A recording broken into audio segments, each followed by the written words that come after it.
Welcome into room 442. Ladies and gentlemen, Lionel Messi and Argentina are going to the finals of the FIFA World Cup. Albert Vartanian, Michael Singh, James Sherman, Sarah Pereira. Guys, we know one of the two teams that will be in the finals, and it's Leo Messi in Argentina. James, what is the feeling right now? I think your introduction says it all, really. I don't think I've ever seen a more enthusiastic I know.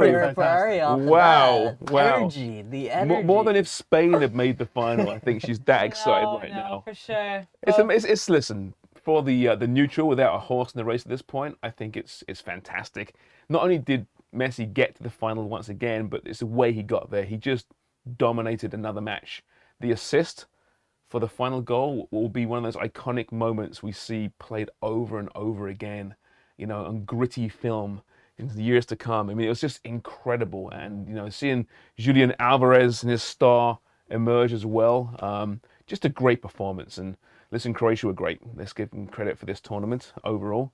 But today, the better team won, albeit through a bit of controversy with that one penalty. But I think there's no doubt that those of us who picked Argentina that get to the final, there's two James of us, clearly know more than the people that didn't. I picked them. I just don't have them to win. Okay, so we'll see.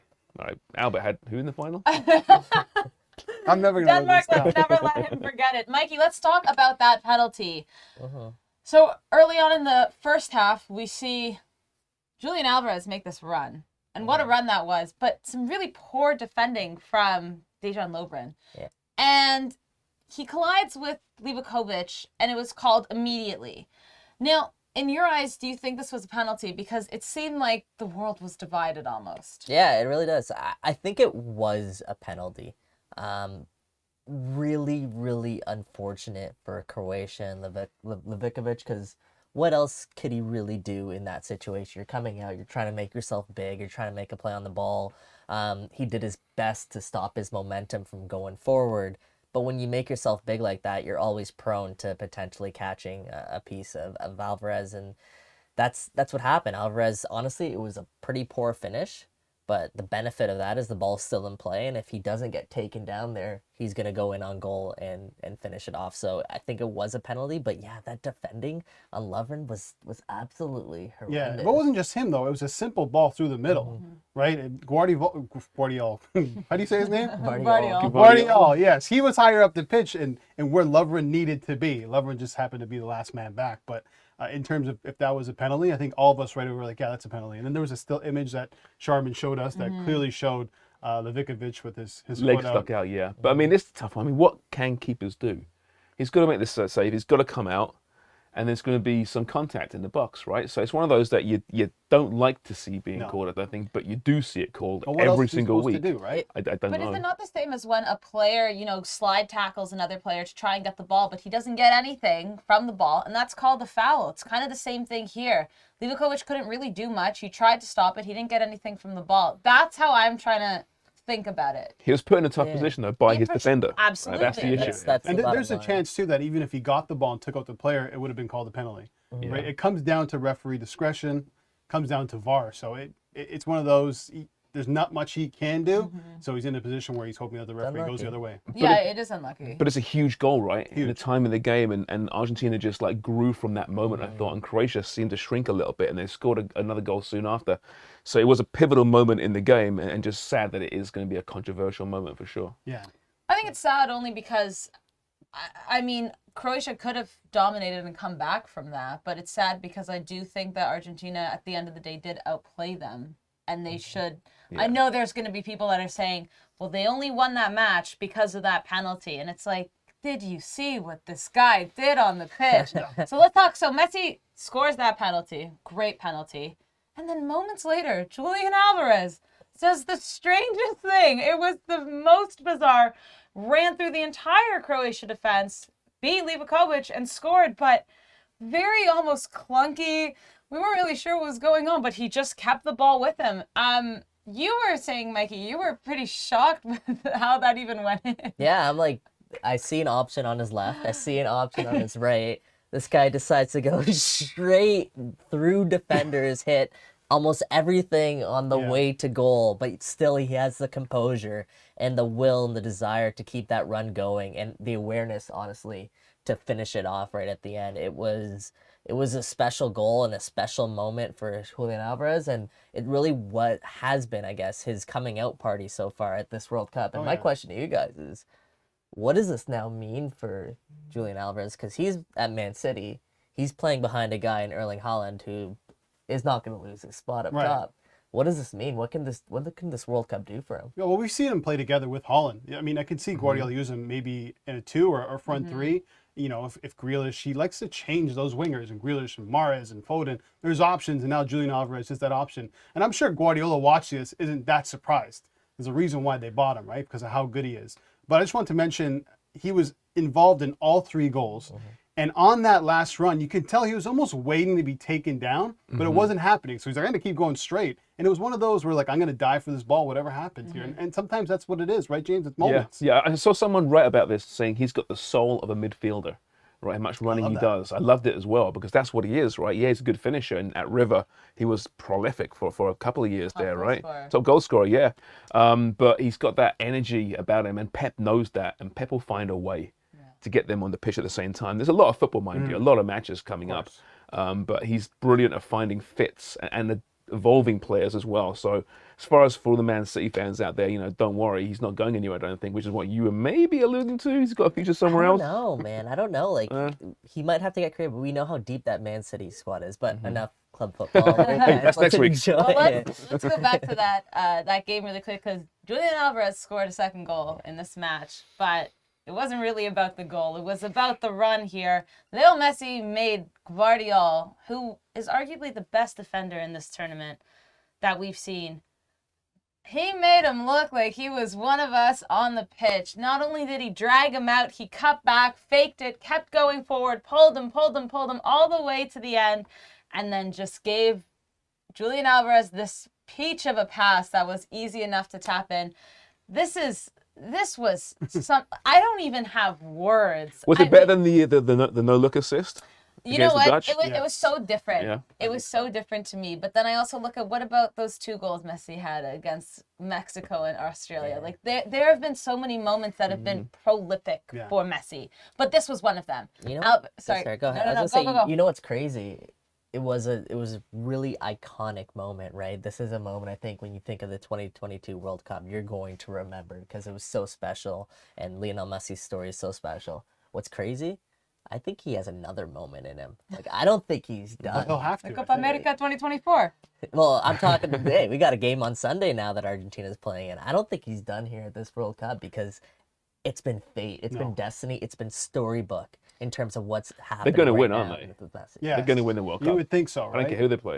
And that goal he made, I think Guardiola did as much as he possibly could. Yeah. I think if you put another player in Messi's position, when they're at the touchline there, they would have gone back, maybe pass it back to the fullback.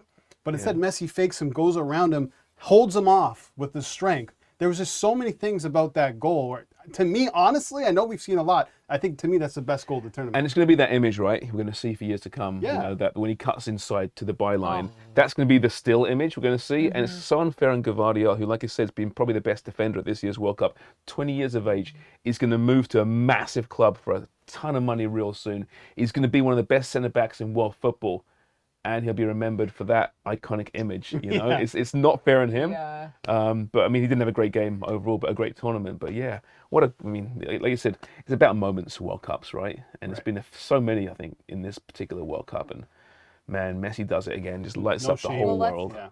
Quickly, just to wrap this up, Messi now is the top scorer for Argentina at the FIFA World Cup.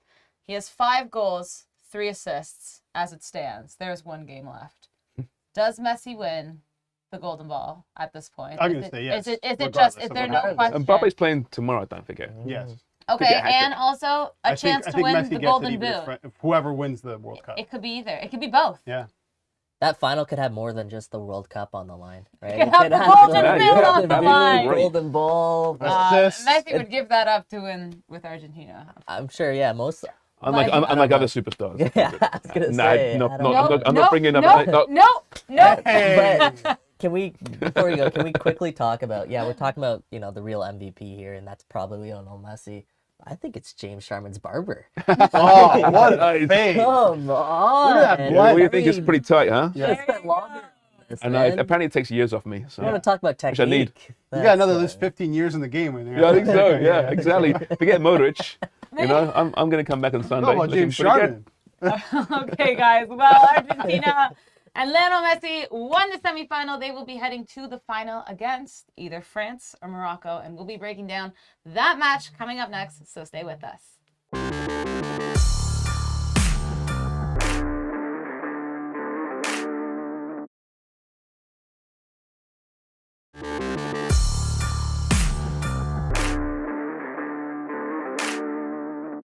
Welcome back into room 442, guys. Albert, Mikey, James, and Sarah. Before we get into this Morocco and France semifinal, let's look back at the semifinal we just watched, Croatia, Argentina. Give some love to this Croatian side, especially one man in particular, Albert, Luka Modric, 37 years old, probably played every position on the pitch. At one point, we saw him defending. We saw him on the left flank, the right flank, up front.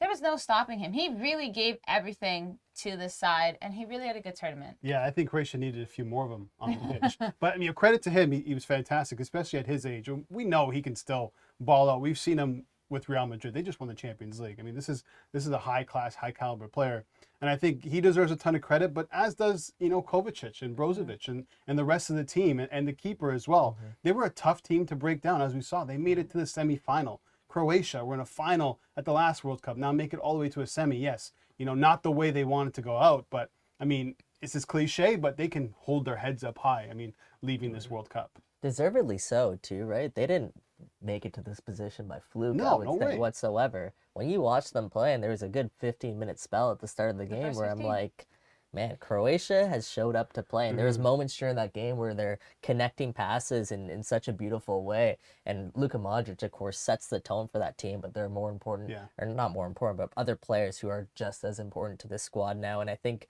what we're seeing is as the squad continues to get older and Luka Modric will most likely be hanging up his boots after this tournament for Croatia, I think they're going to be good. I think they're still going to be fine moving forward because you have pieces like that and a guy like Guardiola who's 20 years old looking like one of the best defenders in the world right now. So the future is pretty bright for Croatia. It's been a long World Cup, right? I mean, remember when they tied Morocco to start things off 0-0? And we thought they tied Morocco. Wow, what's wrong with Croatia?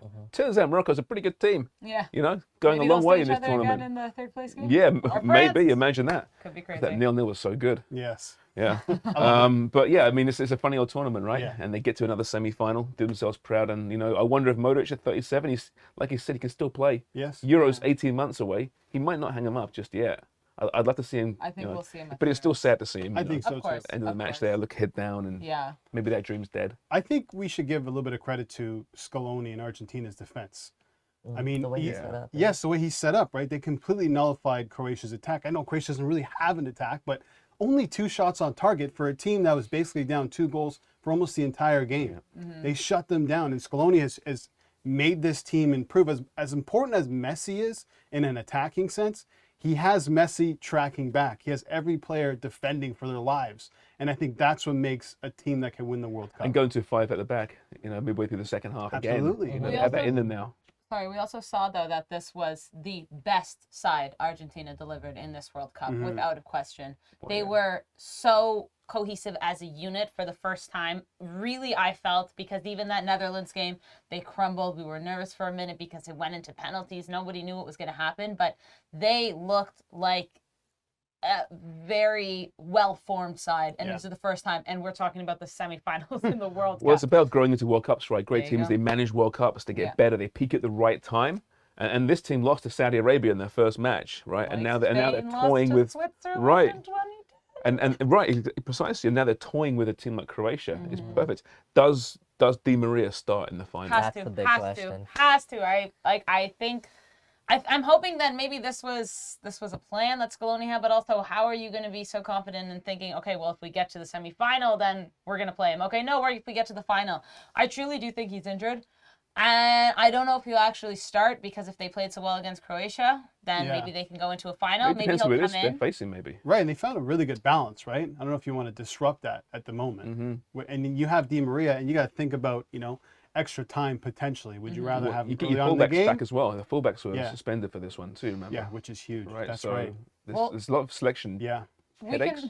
we can only guess what Scaloni will do. Don't give Argentina a lead. I think that's yeah, and we could probably talk about Argentina and Croatia all day long, but we have to move on to the following semifinal, which will be Morocco and France. Guys, this one is going to be, I think, actually a lot closer than maybe what some people are thinking. France, obviously the favorites here.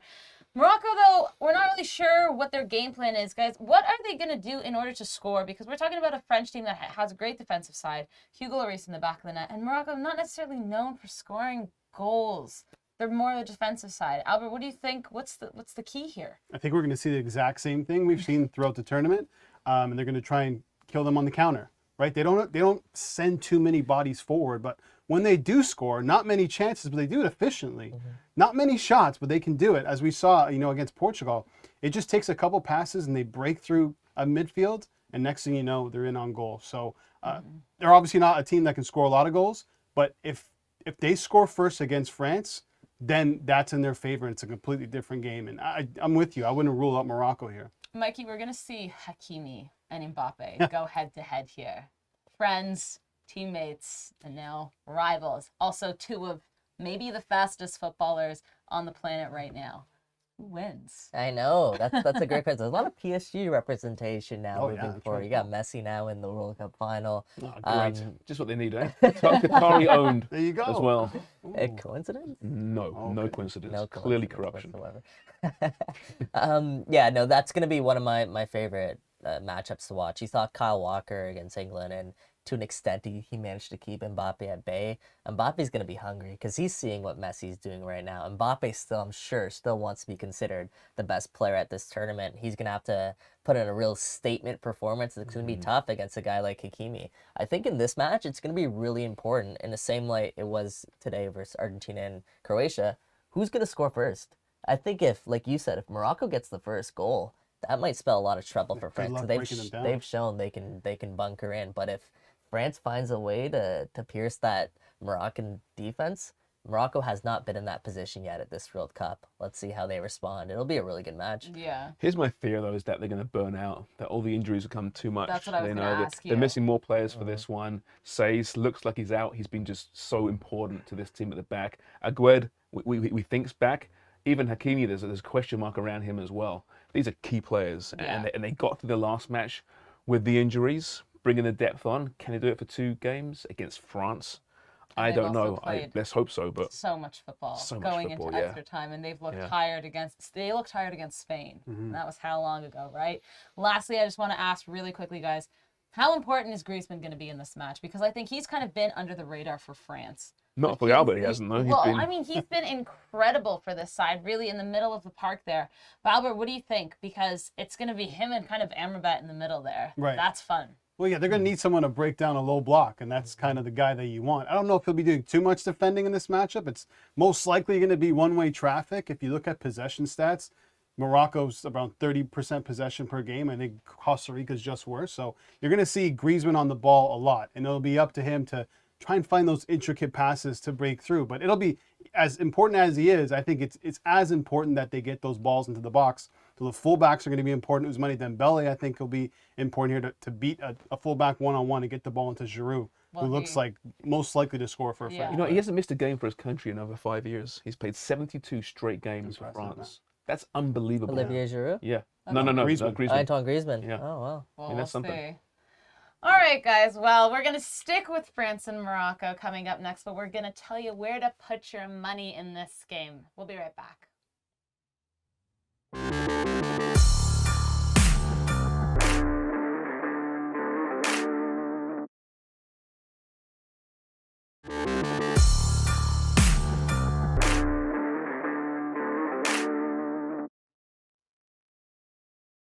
All right, welcome back into room 442. It's time for Fast Money Football, presented by Betano. Guys, France versus Morocco. Let's see what the guys think. Albert, you first. What do you have here? I'm staying away from the winner's market here. I'm going with corners. I'm going with France -3 on the spread for corners. That means they have to beat Morocco by at least 3 corners.